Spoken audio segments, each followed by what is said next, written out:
All right, cousins and aunties, thanks for the click again. We're going to get into the muscle fiber and the contractile process. But before we get into that, in order to understand the cross bridge development that I discussed in the last module, you're going to have to understand the basic components or the basic electrolytes that are involved in this process. And there are two in particular that are very important to that. But before I get into those two electrolytes, I'm gonna have to explain all of the electrolytes to really make sense of this process and the cross bridge development during the contractile process of the muscle itself. So what we're gonna do is gonna give this board a quick flip. Make sure that's locked and secure. Now, electrolytes. What exactly are electrolytes? Electrolytes are nothing more than substances that conduct electricity once it is combined with water. And as you already know, or as you may know, if you didn't know, our bodies are majority water. So that's very important. And electrolytes are very important for our nerve and muscle function. That's the main gist or the core of what we're going to discuss on these regarding these electrolytes.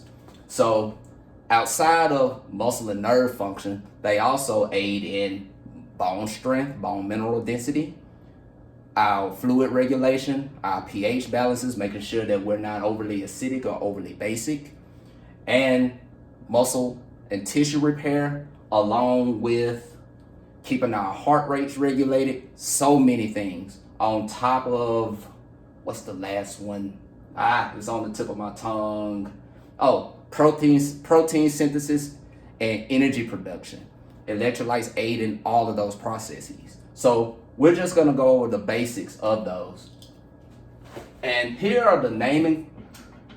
Well, here is the naming convention that I utilized during my studies to help me memorize all of the major electrolytes. And also, before I get into that, electrolytes, stuff that's found in a lot of our sports drinks. And once I explain what the electrolytes are and what they do, you'll understand why it's important for athletes to drink sports drinks. Not necessarily for common people to drink sports drinks on the regular. Some people do that, but I mean, hey, do you? If that's your favorite drink, do you? But athletes who do long strenuous events, they're the ones who really need sports drinks. But anyway, that aside, the naming convention for electrolytes: S, C, C, P, P, B, M. All right. The first one is sodium. Up, arrow there.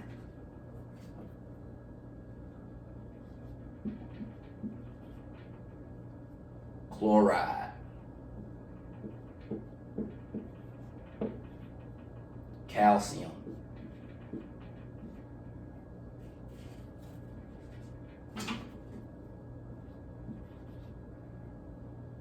Phosphate.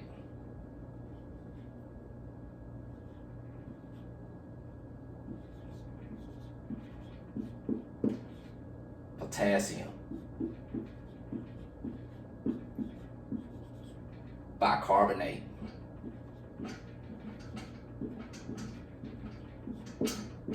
Magnesium.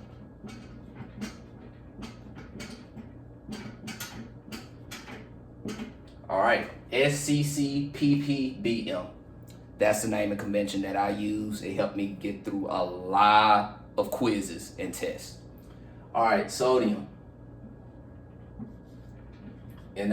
As a matter of fact, we're going to combine sodium and chloride because they function in tandem. When you combine two of these elements right here, you end up with NaCl, which is table salt.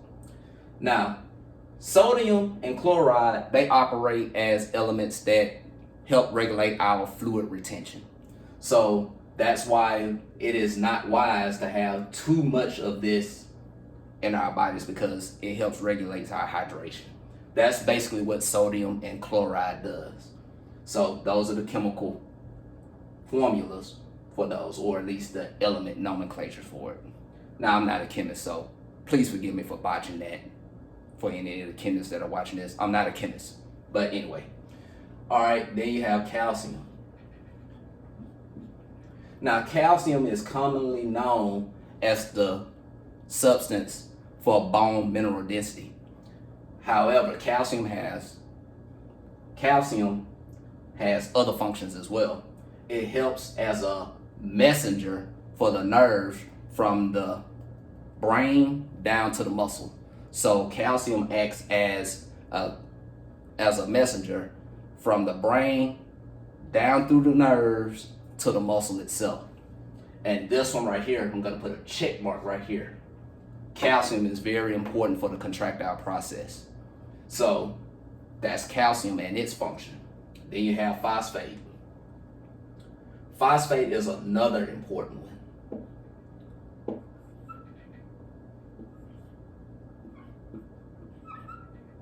And that's the chemical formula for that.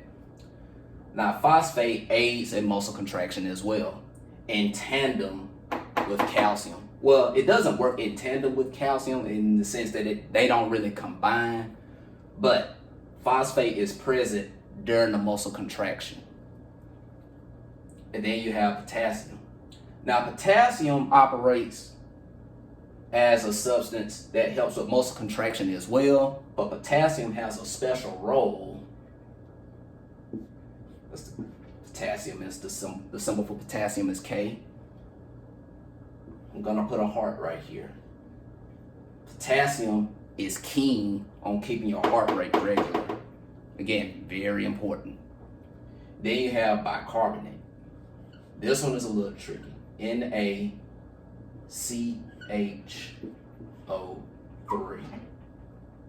It has sodium, carbon, hydrogen, and oxygen. Now, I'm not going to get into the actual chemical breakdown of this because it's not important for this video right now. I may explain it later, but not now. Bicarbonate is the substance that helps with your pH balances.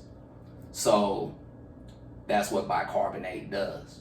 So whenever your body is too acidic, it's going to act as a buffer to make your body more basic, and vice versa. So that's the function of bicarbonate. Then you have magnesium.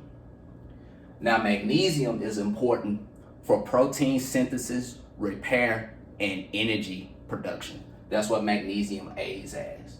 So whenever you're going through recovery periods, that's why it's always good to have things like potassium and magnesium to help with your recovery. So those are, and the chemical formula for magnesium is Mg. So quick rundown. Sodium chloride, combine both of those, you make table salt. I'm gonna write that up here just so that way you can have something to take note on. Salt equals NaCl. Fluid regulation. And it also, that's why it's like a big component of your blood pressure, fluid regulation. You don't want to be too dehydrated, you don't want to be overly hydrated. Sodium chloride regulates that. Then you have calcium. Calcium, yeah, strong teeth, strong bones, those are the more common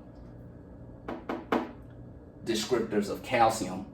But calcium, again, serves as a messenger from the brain to the muscle and aids in the contractile process, which is what I'm going to discuss in the next module. Then you have phosphate. Phosphate, the same thing, helps with muscle contraction alongside calcium. And then you have potassium. Potassium aids in muscle contraction, but it also plays a critical role in keeping your heart rate regular and constantly going. Then you have bicarbonate. Bicarbonate, here's the whole thing right here, chemical formula, NaCHO3.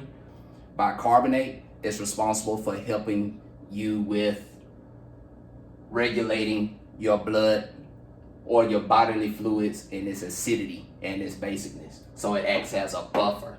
Then you have magnesium. Magnesium, protein synthesis, and energy production. That's what magnesium does. And again, magnesium is a very big part of muscle recovery. Now, in the next video, we're gonna talk about calcium, put a check mark there, and then we're gonna talk about phosphate and the cross bridge development. That is a major component of the muscle contraction. So thanks for hanging with me. I'll see you in the next module. Get your electrolytes, people. Peace.